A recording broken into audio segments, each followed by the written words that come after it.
Thousands of people watched this morning's reenactment depicting the historic Battle of Mobile Bay. Of course, Fox 10 News was there.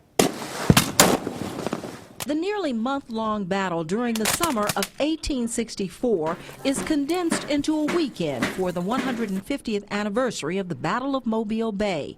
Hundreds of participants from all over the country are taking part in the reenactment of the battle and siege at Fort Morgan. Right now we're inside of the federal siege lines. We're besieging Fort Morgan, and the intent is to reduce this fort by storm if we have to, or if they have better sense than we believe they do, they will probably surrender. Dr. Stephen McNair with the Alabama Historical Commission says the goal of the reenactment is to give an accurate picture of what happened.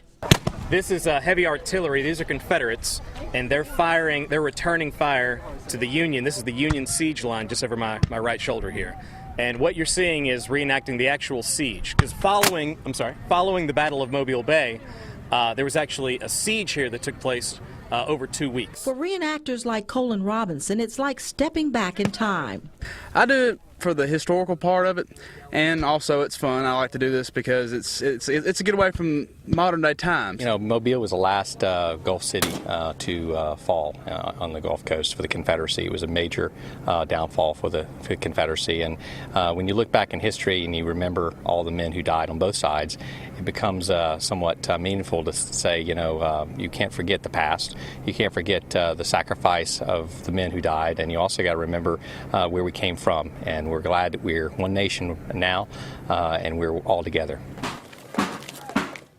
The reenactment wraps up tomorrow.